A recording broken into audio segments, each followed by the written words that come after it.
Broadcasting from Tokyo, Japan, this is Democracy Now! I'm representing Futaba. I want to know why we're being made to feel this way. It's frustrating. What does the Nuclear Power Committee think? When you came and explained it to us, you lied, saying it was safe and secure. But we, who trusted and believed you, can no longer live in our own town. The mayor of a nuclear ghost town. Nearly 3 years after the meltdown at the Fukushima nuclear power plant, entire towns remain uninhabitable. We'll speak to the mayor of Futaba, the town where the Fukushima nuclear plant is located. Then crowdsourcing radiation monitoring. We'll look at how a group called SafeCast has helped Japanese civilians turn their smartphones into Geiger counters. All that and more coming up.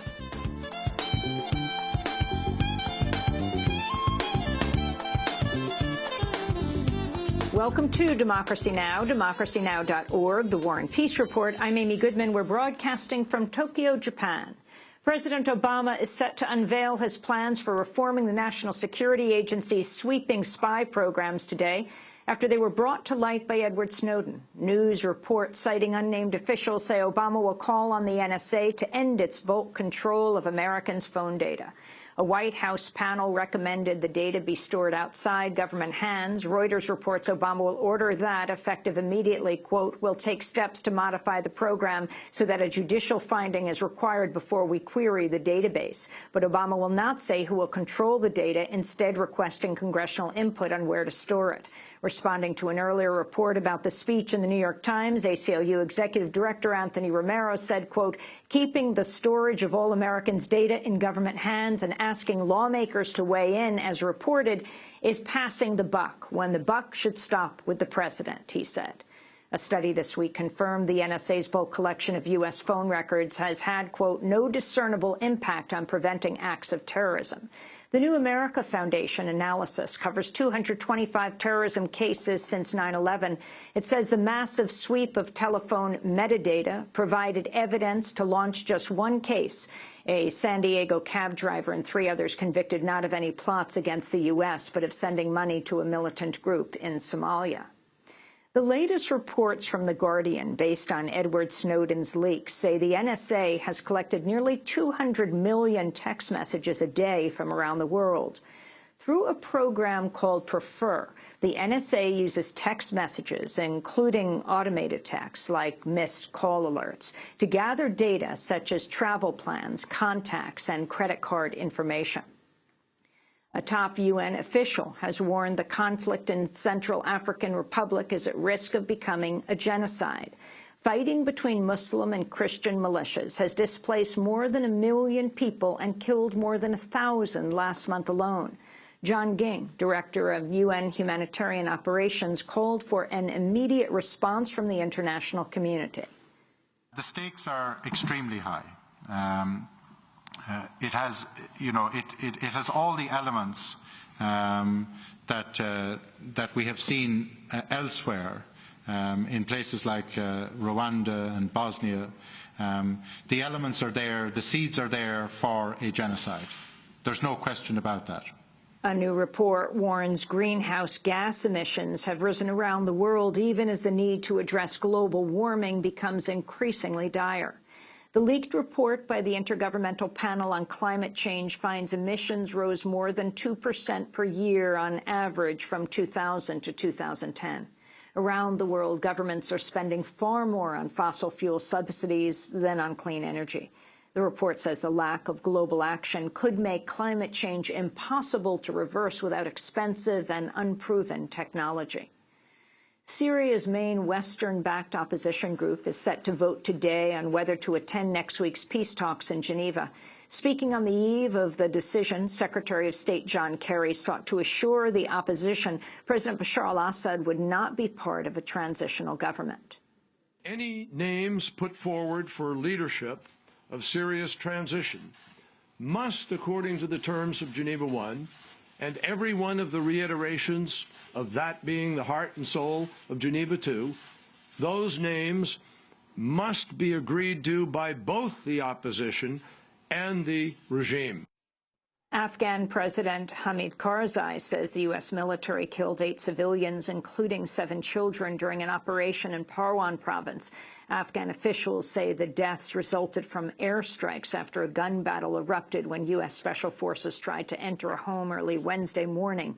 U.S.-led forces in Afghanistan acknowledged 2 civilians had been killed in what they called an Afghan-led mission to disrupt insurgent activity.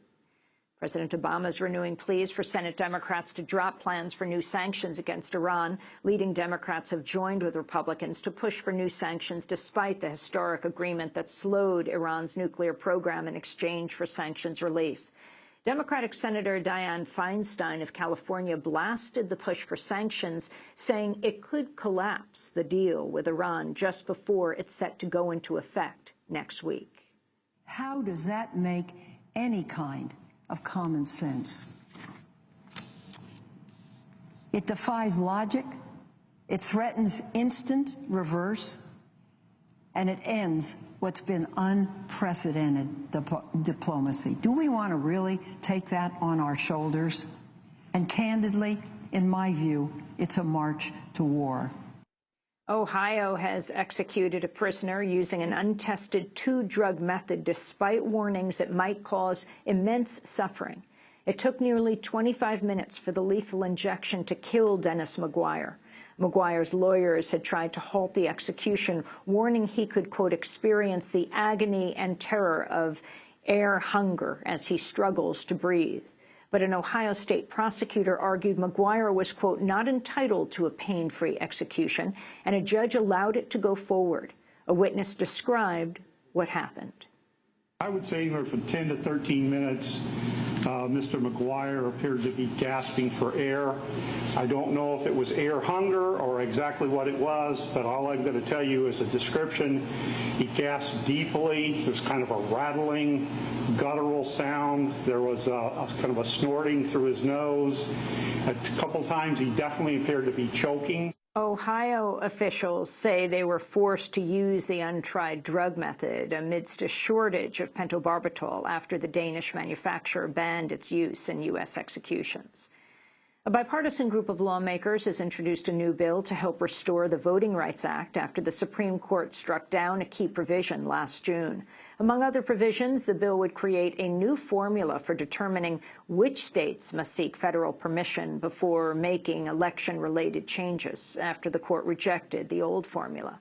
But civil rights groups have expressed concerns about the bill's exemptions for voter ID laws that disproportionately impact people of color and the poor.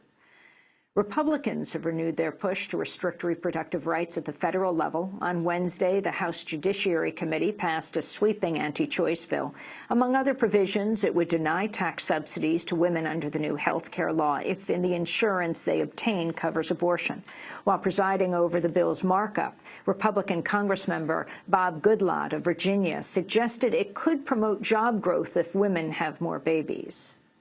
It is very much the case that those of us in the majority support this legislation because it's the morally right thing to do, but it also is very, very true that having a growing population and having new children brought into the world is not harmful to job creation. It very much promotes job creation for all the care and services and so on that need to be provided by a lot of people to raise children.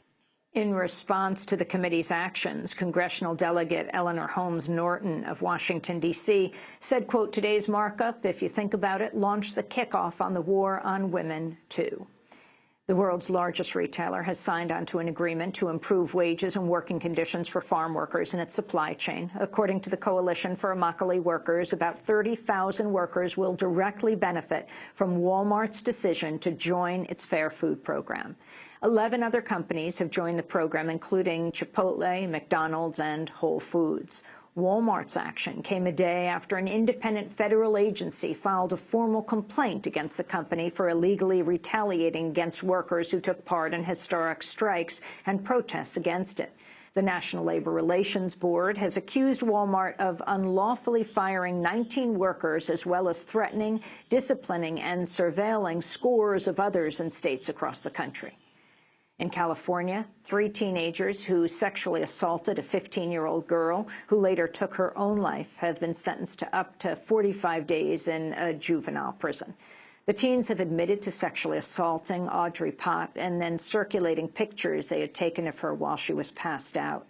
The pictures featured mocking words they'd written on Pott's body. Potts hanged herself 8 days later. 2 of the perpetrators have already finished serving their 30-day sentences. And those are some of the headlines. This is Democracy Now!, democracynow.org, The War and Peace Report. I'm Amy Goodman. We are on the road in Tokyo, Japan, broadcasting for the 3rd of our 3 days of specials. Japan is getting ready to mark the 3rd anniversary of one of the world's worst atomic disasters. It was March 11th, 2011, when a massive 9.0 magnitude earthquake triggered a devastating tsunami that struck Japan's northeast coast. What began as a natural disaster quickly cascaded into a man-made one, as system after system failed at the Fukushima Daiichi nuclear power plant.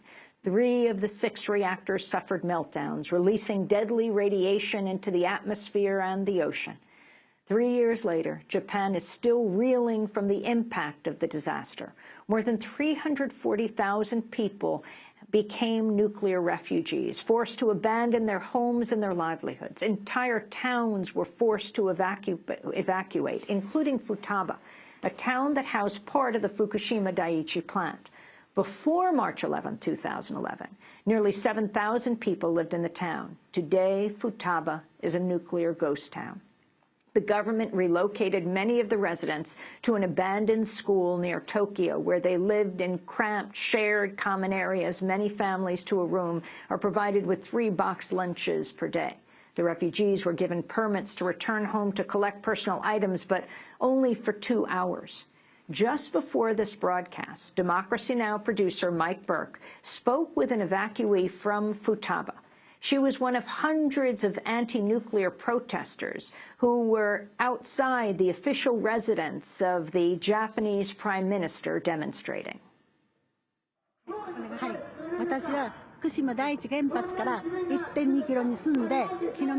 My name is Yukiko Kameya. I'm from Fukuba, which was 2.1 kilometers from Fukushima Daiichi nuclear facility. Right now, we've had evacuated, and we are living in a temporary housing in Tokyo, in a space provided by the government. It's close here, so I'm coming here every Friday to demonstrate against the nuclear power facilities. When we fled Fukuba, we had nothing. We lost everything. We couldn't bring anything from our house. We didn't have a toothbrush, we didn't have a blanket, we didn't have a towels. We had nothing. It was truly a hell. And we thought it would be much better to die. But now we are here, and we can't really give up. We want to fight for this cause.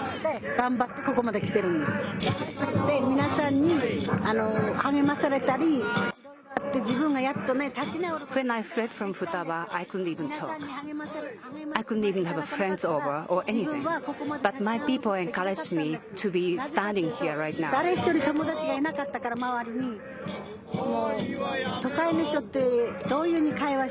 Without any people's help, I couldn't be here. That's why I appreciate them, and then I want to join them in their cause. And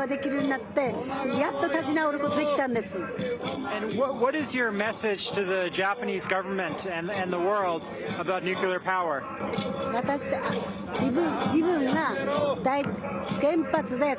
I don't want anyone in the world to experience what we have experienced. We have houses in Futaba, but there's nothing there. Everything is robbed.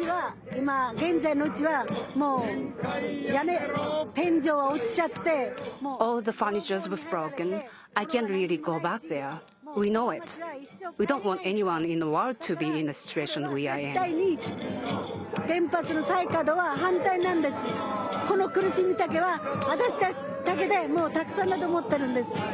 あとね、福島の子供たち。There are 59 children with thyroid problem, and there are hundreds more on the way. The real problem in Fukushima is children cannot go out and play. They have to stay inside, and this is not the way children should grow up. I don't want anyone in the world or Japan to experience this type of situation for children. So I want to stop nuclear facilities now, and I don't want them to be continued. Do you think you'll ever be able to return to your home? The Futaba where I lived is not livable, and the government says so.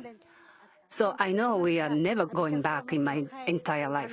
But for the Fukushima Prefecture, it is still not safe. The radiation level is still very high, so I don't think it's safe, and I don't think we will go back there. And what is your assessment of how the government has handled the crisis? 私らも初めはね、やっぱり期待しましたよね、自分の国ですから。でも私たちが思ったように動いてくれないですよ。We expected our government to do a better job when this accident happened, but they don't really do what you want. They ignore all the problems we are having. There are many young people between 15 and 19 in Fukushima who are in high school who had died suddenly. キャプテンが白血病になったんですよ。そういうね、いろんな病気で、あと急に亡くなった人たちがいっぱいいるんですよ。だからそれもこの原発のね、放射能だと思うんだけど、それは認めて。For example, this morning I saw an online story that a 17-year-old died from leukemia. In the morning, when his mother came to wake him up, he was found dead in bed. そういうのなくなってんだけど、国では放射能たちを認めてもらえないから、それが悔しいんですよ。何病気出ても放射線のせいには絶対国で。Everyone says this was caused by the radiation level from nuclear accident, but our government never recognized it. And there are many children, 59 children with thyroid cancer. They will never recognize it as being caused by the radiation. それが一番情けないし、だから自分がやっぱりこう叩かなくちゃならないと思って毎週金曜日ここに来てるんです。We're standing right now outside the Prime Minister's official residency. What is your message to the Prime Minister? そうメッセージはもう何回もやってますけども、伝わってるかどうかわかんないです。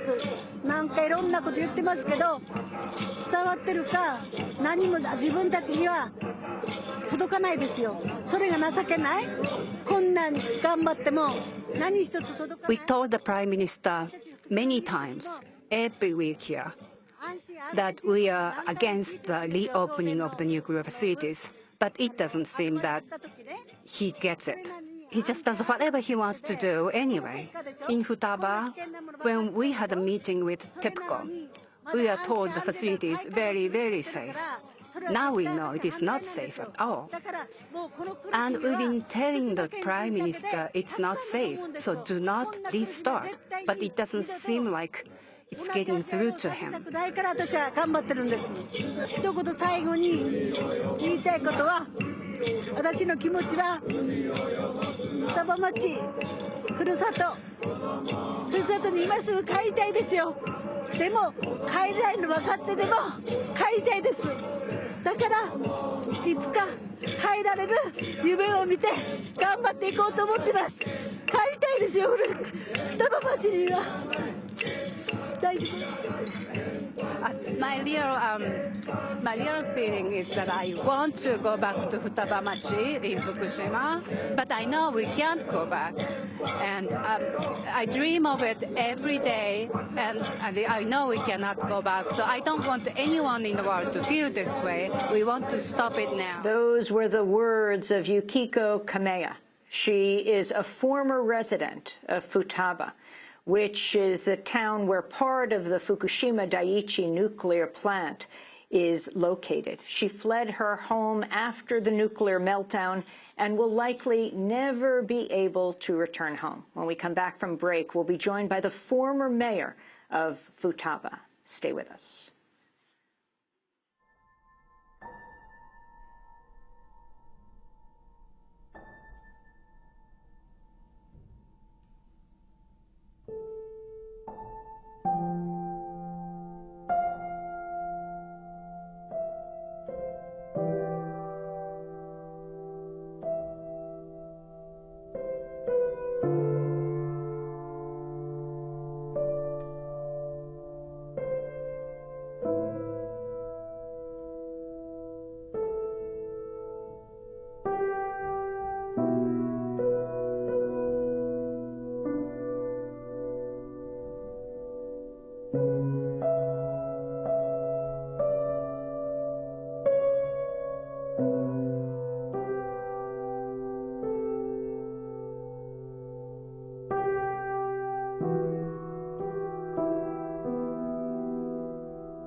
Music from the film Nuclear Nation, the Fukushima refugee story. This is Democracy Now!, democracynow.org, the War and Peace Report. This is the third day of our broadcast from Tokyo, Japan, and the final day. We are talking about moving in on the third anniversary of the Fukushima disaster. 19,000 people died or went missing on that day, March 11th, 2011, and the days afterwards, when the earthquake triggered a tsunami and 3 of the reactors at the Fukushima nuclear power plant melted down. We're joined right now by Futaba's former mayor, Katsutaka Edogawa. For years, he embraced nuclear power. Now he has become a vocal critic. He's featured in the film Nuclear Nation. We welcome you to Democracy Now! And thank you for traveling 2 hours to join us here at the studios of NHK International for this conversation. Mayor, explain what happened on that day. Special thanks to Mary Joyce, who's translating for you today. On that day, March 11, 2011, and the days afterwards, when you decided it was time for the thousands of people who lived in your town, Futaba, to leave. 当日、そしてその後の翌日などについてお話しください。こんにちは。当日は突然大きな地震が鳴りました。その時、今まで経験のない地震だったんで。So on that day, there was an earthquake of the scale of something we'd never experienced before. 大変驚きました。It was a huge surprise. 原発に事故がなければいいなと祈っていました。And at the time, I was just hoping that nothing had happened to the nuclear power plant. しかしやっぱり事故が起きてしまいました。However, unfortunately, there was in fact an accident there. そこで私は多くの町民を And then I worked with the many residents. 放射能からの完全避難を考えました。And thinking about how I could fully evacuate them from the radiation. You made a decision to evacuate your town before the Japanese government told the people in the area to do this, but not before the U.S. government told Americans to leave the area, and other governments said the same. 日本政府は後でした。私の失敗は日本政府の避難指示を待ったことです。Yes, the Japanese government's information to evacuate became much later than that, and my mistake at the time was initially waiting to hear that. あと3時間早ければ多くの人たちの直接の被爆が防げました。If I had made that decision even 3 hours earlier, I would have been able to prevent so many people from being so heavily exposed to radiation.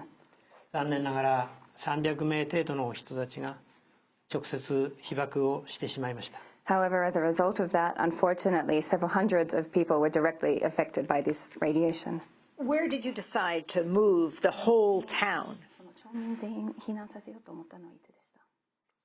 これは11日の地震の最中に考えていました。I was originally thinking about this at the time of the earthquake on March 11 first. タイミングを考えるのに政府の情報に頼ってしまいました。However, at first I was waiting to rely on the government information to decide the timing for this. And so you moved the town to a school in the outskirts of Tokyo, is that right? The entire town to an abandoned school. Explain how you set up your government, your whole community, in this one building. 全員の町民を避難させることはできませんでしたけども、県内に多くの町民を残してしまいました。Right at the start, we were unfortunately not able to evacuate all of the residents, and some actually did remain within parts of Fukushima Prefecture. このために福島県内と埼玉県内の町民同士にわだかまりができてしまいました。And as a result of this, there was actually a gap created between those who were still remaining within the greater Fukushima Prefecture area and those who evacuated to Saitama outside of Tokyo. 情報が十分使えなかった、携帯電話が使えなかったことが原因です。And the reason for this is we had no access to communications information, to mobile phones. And so how long did people stay? How many people were in this school? And what role did the government play? How has the government helped the refugees? 埼玉県には1400人ぐらい避難できました。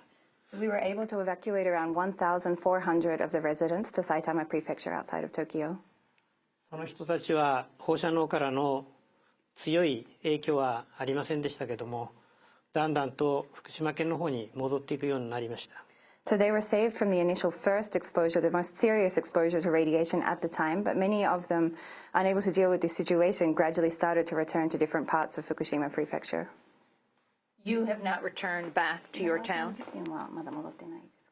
はい、私は未だに放射能からの避難を続けております。Yes, I am still living in evacuation away from the heavily radiated areas. Can you talk about the meetings that you've had with the government? You have a remarkable association of nuclear mayors in Japan. The mayors who preside over towns that have nuclear power plants in them.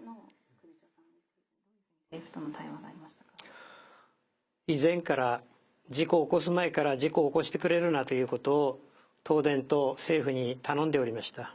From before the accident, we had always been strongly calling upon the government and also TEPCO to make sure that no accident was ever allowed to happen.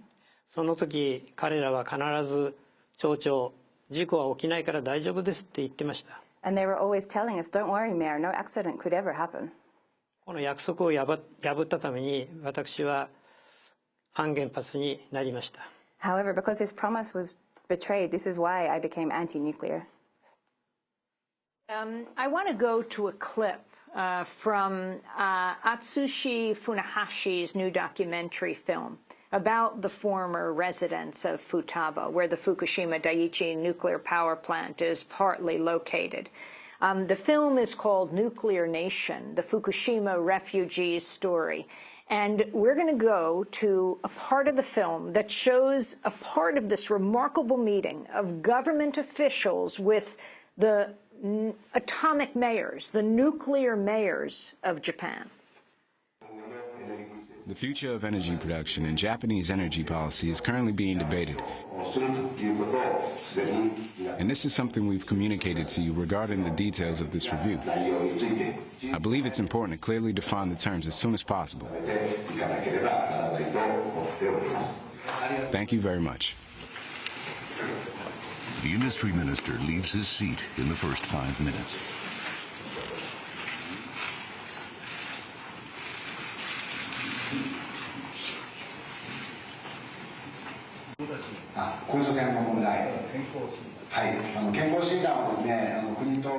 The central and prefectural governments are working on the annual health check guidelines based on what we've researched. Until now, the impact of radiation on children appears negligible. However, we will endeavor to keep you apprised of any developments. The nuclear crisis minister follows suit, citing official duties. And now, we'd like to open the floor for comments. Please raise your hands.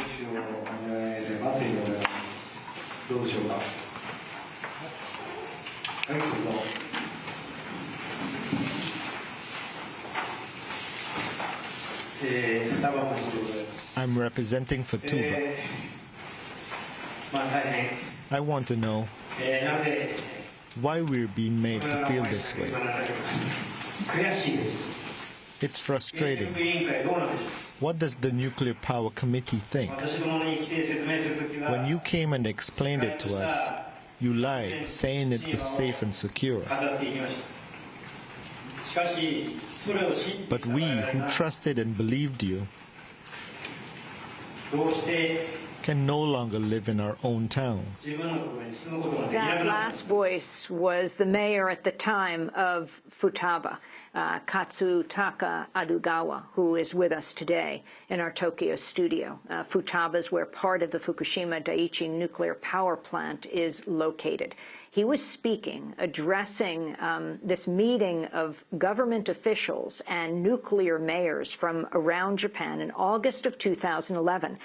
You just heard, the voices of Goshi Hosono, who was the nuclear crisis minister of Japan, and Banri Kaeda, minister of the economy, trade, and industry. And after each of them spoke, they politely took their leave of the room before the mayors could address them, so they did not hear the Futaba mayor's statement about the lies from the government.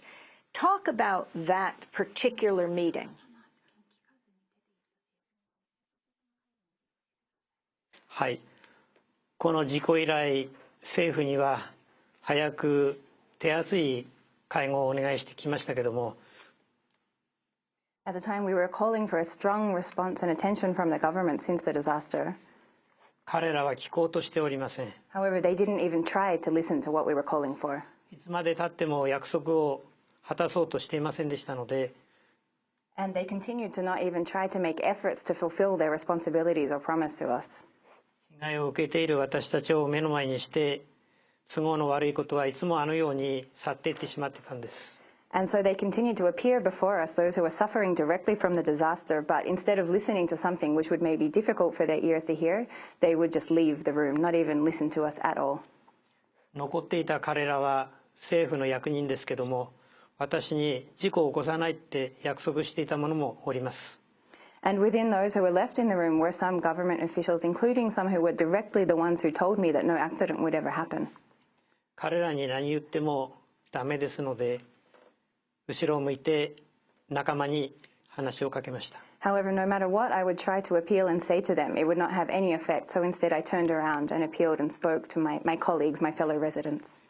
本当のことを彼らに話そうとしたんです。And I tried to tell them what was really happening, the situation.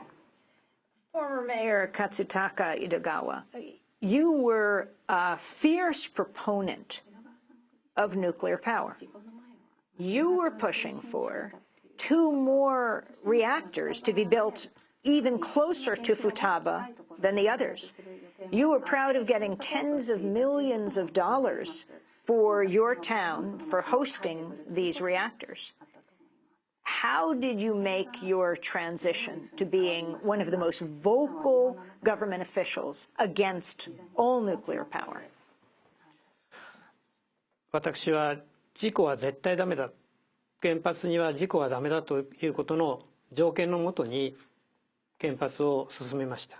I had been supporting the nuclear power plants in our town on the condition that no accident, no disaster would be allowed to occur. 決して原発を好きでいたわけではありません。It was not necessarily that I was actually totally in favor of the nuclear power plants. 原発の交付金はやがて何にもなくなって貧乏するようになっています。However, the situation that was in place is without the nuclear power plants there, our city would be, losing the financial benefits and perhaps unable to go forward economically. 当時、町は倒産しそうな町になっていました。The city was actually on the brink of bankruptcy beforehand. なんとか町を救おうとして7、8号機の増設に同意していました。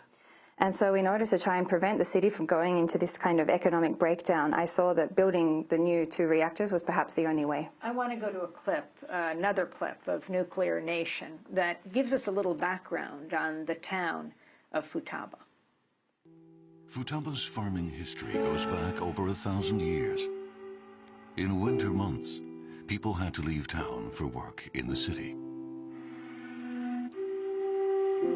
Reactors 5 and 6 came online in 1978 and 79. Money flowed in from the government, and the townspeople found themselves with lots of extra cash. They built roads, a library, a sprawling sports center, and made major upgrades to the infrastructure.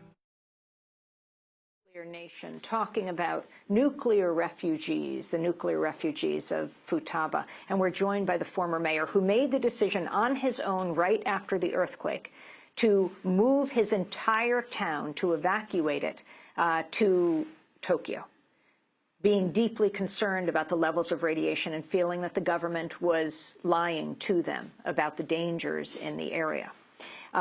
This was a mayor, Katsutaka Edogawa, who is fiercely for nuclear power, was proud to be able to get 2 more reactors in his town to build the economy, to get tens of millions of dollars, and then turned around after the meltdown, after the earthquake, the tsunami, and the ultimate meltdown of 3 of the 6 existing reactors. Mayor, right now, you are not the only one who turned around in office.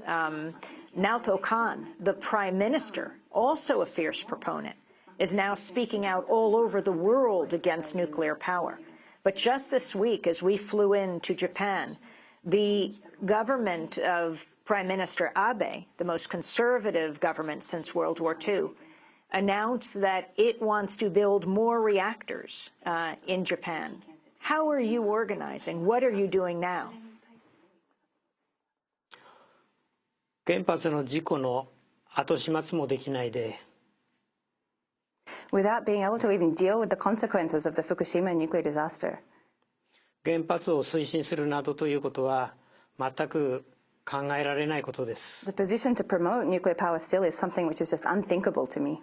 彼には自分たちがしてきたことをよく反省して自分の足元を見て原発の政策を考え直さないといけません。And I believe it's really important for the Prime Minister to look at what he's actually been responsible for and have regret and really deal with what they have done before they can actually go forward and do anything.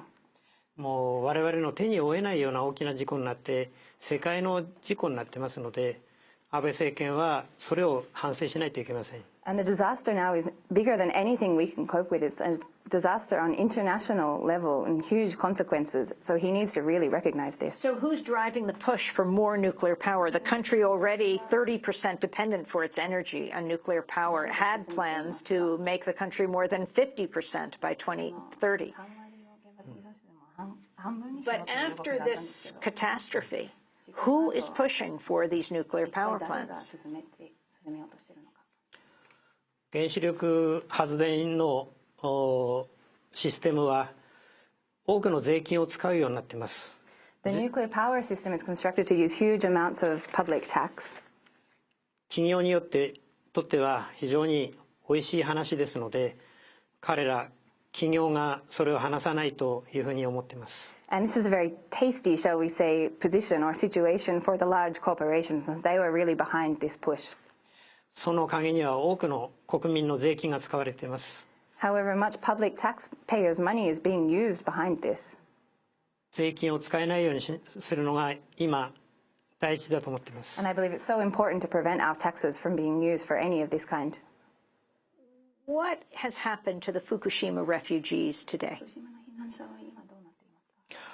もう避難したくてもできない人、避難したけども生活ができない人、大きな混乱になっています。There are so many people who want to evacuate but don't have the means to be able to actually do that and are still living in this situation, who want to do something but they have no support. もう一つは福島県内に住まわされても放射能の検査を十分されない、病気は放射能じゃないと言われて非常にみんな困っています。And another huge issue is those who are still forced to be living within the greater Fukushima Prefecture area do not have access to full health measurements, health treatments, and the kind of support that they need. And they're also told that any diseases or sickness that they have is not caused by radiation.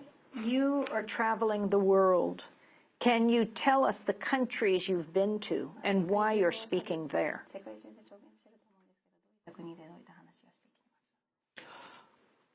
主に原発をいらない人たちとお会いしました。So I'm working with people all around the world, speaking with people who are working against nuclear power in their own areas. You went to Finland? フィンランドには行きました。はい、行きました。Why? Yes. なぜ？私たちのことを十分知って、自分たちは福島のようになりたくないから原発いらないって言ってました。I went to Finland to speak with people who are working against the construction of nuclear power plants in their areas because they knew our situation, what happened to us, and we're trying to work together to prevent this from ever happening to them.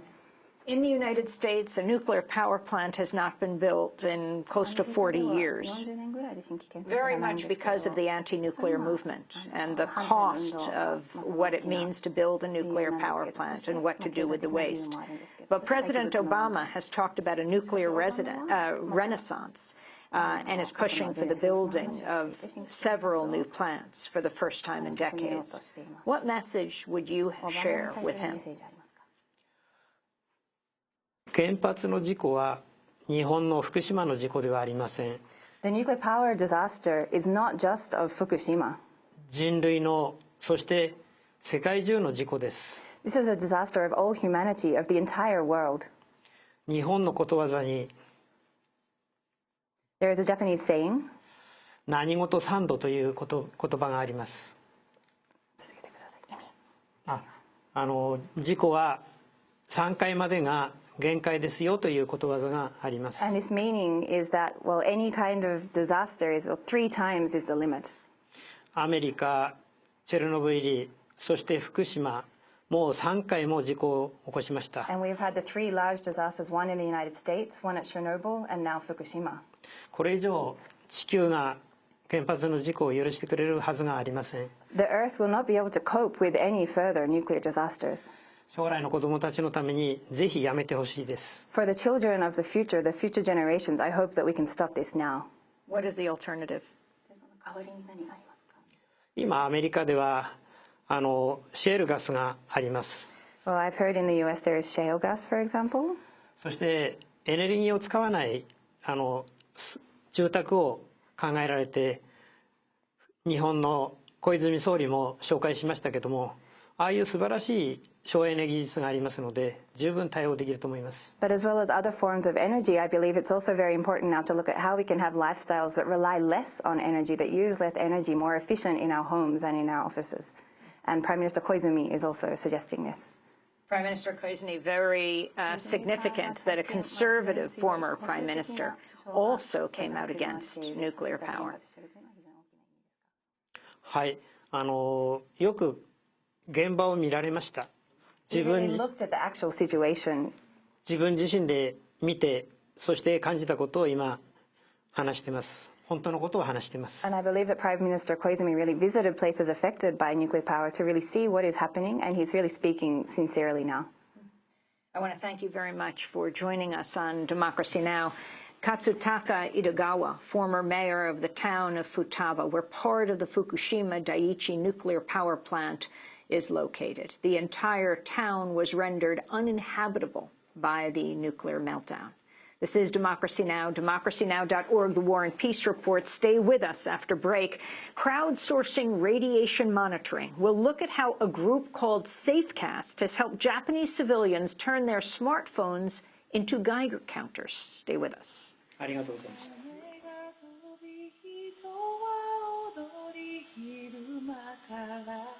酔っ払い波は絶えずそのすべてを包み込むように旅の途中の知らない街で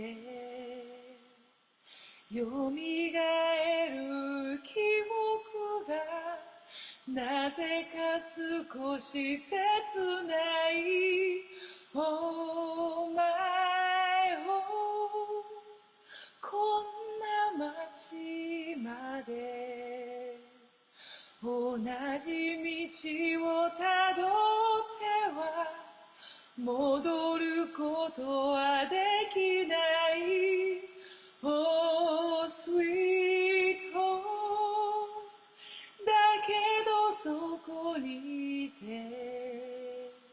私がまた帰るまでそこで待ってて日が沈み月が昇り波打つ音も静かにふと見上げるとそこには月照らす道 Play for Japan by Sara Takasi. This is Democracy Now!, democracynow.org, The War and Peace Report. I'm Amy Goodman. We're broadcasting for the last of 3 days from Tokyo, Japan. We turn right now to what took place just before we made it to the studio. Hundreds of people gathered outside the official residence of the Japanese Prime Minister to voice their concern about nuclear power. My name is Keiko Kato. I belong to this organizers group which organizes demonstration, and we've been here for 2 years to demonstrate against the nuclear power facilities. I think this is a problem of the world, not for just Japan. So for us, for Japanese to be able to abolish the nuclear facility, this will save the world from the nuclear powers. そうですね、だんだん人が減ってきているような状況もあったんです。The people have been decreasing because of the weather, but starting from last week, more people are coming to the demonstration just because there are some movements in the government to restart some of the nuclear facilities, so people are very afraid that they are going to actually do it. That's why more people are coming out now in this weather. 今、東京都が新しい There will be a gubernatorial elections next month, and one of the issues that we are discussing is either the candidate is for nuclear power plant or against the nuclear power plant, and that will be the serious issues that has to be discussed. And we can send a message from Tokyo to the Japanese government for nuclear policies. 都知事の選挙によって止められると私たちは考えております。ぜひ頑張ってやりたいと思っております。We are trying very hard to stop this movement of the ぜひ restarting. 世界にこういう運動があるということを伝えていただきたいと思います。We want you to bring our message to the world to stop nuclear power plant facilities. That was Kato Keiko, one of hundreds of people protesting nuclear power outside the official residence of the Japanese Prime Minister. This is Democracy Now!, democracynow.org, The War and Peace Report. I'm Amy Goodman. We're joined right now by one of the founders of a network of volunteers who came together to map radiation levels throughout Japan after the Fukushima Daiichi meltdown in 2011. They soon realized radiation readings varied widely, with some areas close to the disaster facing light contamination depending on wind and geography, while others much further away showed higher readings. SafeCast volunteers use Geiger counters and open-source software to measure the radiation, then post the data online for anyone to access. Their effort comes as Japan recently passed a new secrecy bill. Well, for more, we're joined by Peter Franken, who is co-founder of SafeCast. Welcome to Democracy Now! Explain what it is you've done. You're turning smartphones into Geiger counters? Not really that simple. Actually, what happened is after the disaster happened, we were all looking for information. We couldn't find any. Then actually we tried to create a website where we could collect data and share it with people so everybody could know what's happening. And very quickly we found out there was almost no data. The Japanese government had published nothing, and we were basically in the dark. After we did that, we said we're not going to give up. We had the plan to buy lots of Geiger counters, give it to lots of people, and basically use kind of crowdsourcing to get the data and then share the data. Unfortunately, in the first 24 hours after the disaster, almost any Geiger counter on the planet was sold out, so we couldn't get all the equipment to do it. So then we sat down and said, oh, we're going to solve this problem. How do we get the data out? Then the idea was very simple. We decided to put a Geiger counter on a car connected to a GPS and a computer and start driving around and map the data, very much how Google maps streets. The whole idea was to do the same thing, but then for radiation, and that's how we started. And so take it from there. And we took it from there. And then the first trip we made into Fukushima was an eye-opener. First of all, the radiation levels we encountered were way higher than what we had seen on television. On top of that, we also noticed, as you mentioned, that the radiation is not very predictable. It's not the distance to Daiichi tells you how much radiation there is. It's very blotchy. Nearby, we measured very high and very low. Much further away, we still were measuring high levels of radiation. So as we were talking to people, as we were meeting people, people started to say that, you know, we want to have data about where we're living. And the Japanese government was basically publishing averages for cities. But people are not an average. So people are not living in the city hall, they're living in the street. So we decided to focus on measuring every single street as our goal in SafeCast. So for the last 3 years, we have been doing that. And this month, we are passing the 15 millionth location we have measured. And basically, every street in Japan has been at least measured once, if not many, many more times. What's the gadget you've brought in here? Yes, let me show you this. This is the system that we're currently using. We have a few hundred of these in use by our volunteers. And this is basically a Geiger counter that is in a waterproof and shockproof case. And what happens is the sensor is on the other side. What happens is it's about the size of a little transistor radio. Yeah, it's more or less it. It's a very small 4 compact inches device. by, what, 5 inches by 3 inches? Somewhere around that, yes. And it is designed, the strap goes through the car window, and as you close the car window, the thing sits outside of the car. And basically, you have to just switch it on and it automatically starts recording the level as you're driving around.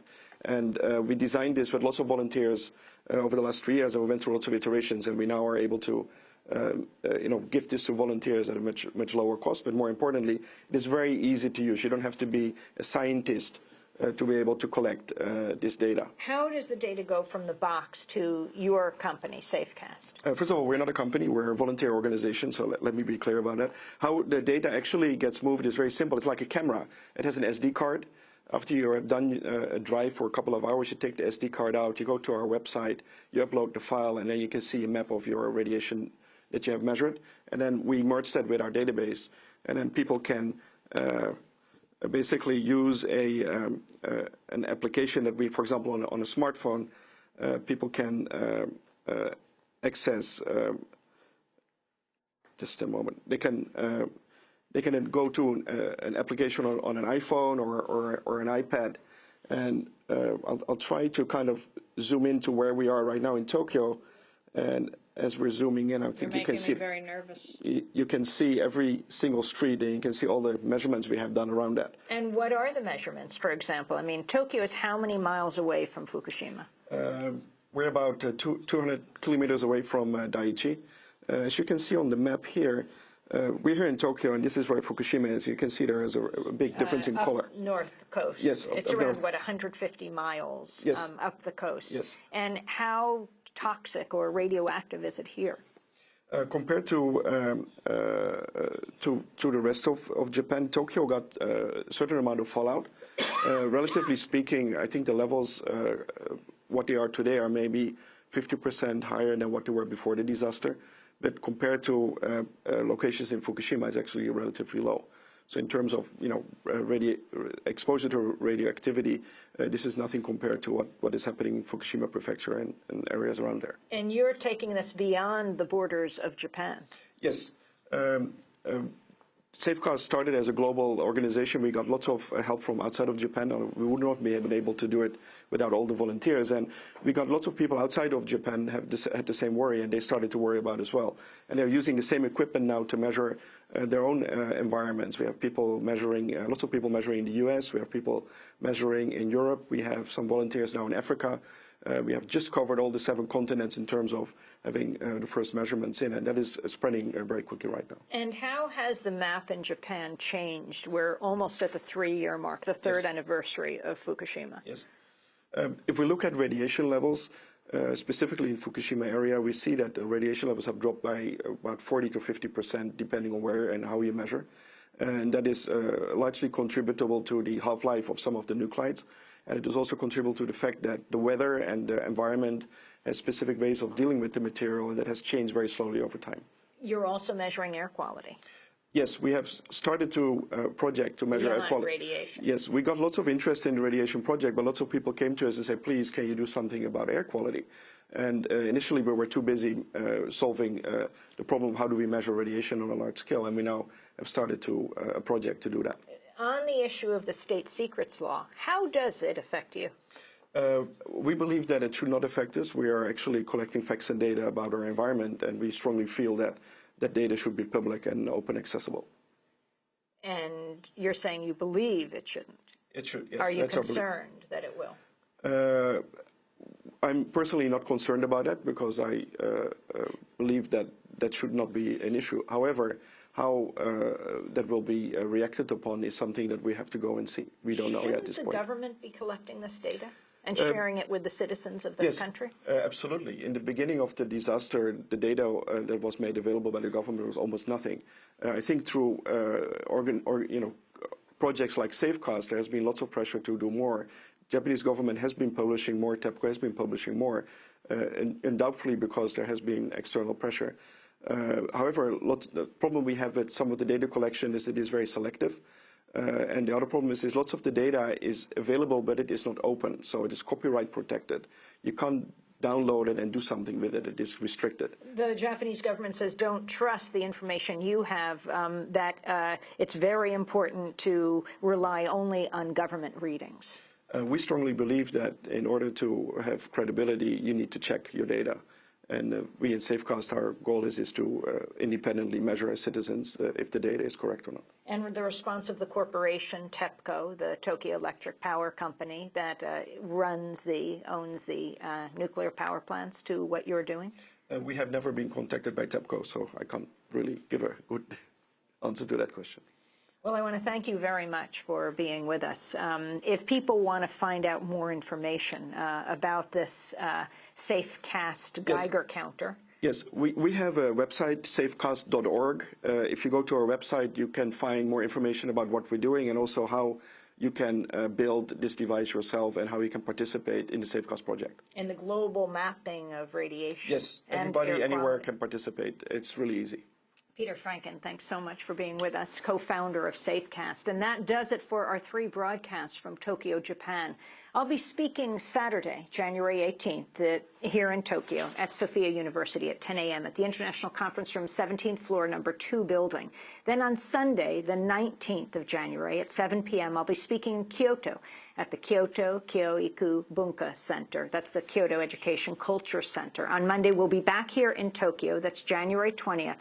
And I'll be speaking at the Foreign Correspondents Club of Japan, the FCCJ, for a noon talk. You can check our website at democracynow.org for all the details of these 3 days of talks. Then we'll be headed to the Sundance Film Festival in Park City, Utah, where we'll be broadcasting after the Martin Luther King holiday, Tuesday to Friday. Many thanks to the talented staff here at NHK International, also to Mac Shimamoto and Ward Broadcasting. A very special thanks to the volunteers of Democracy Now! Japan, who run our Japanese language website, democracynow.jp.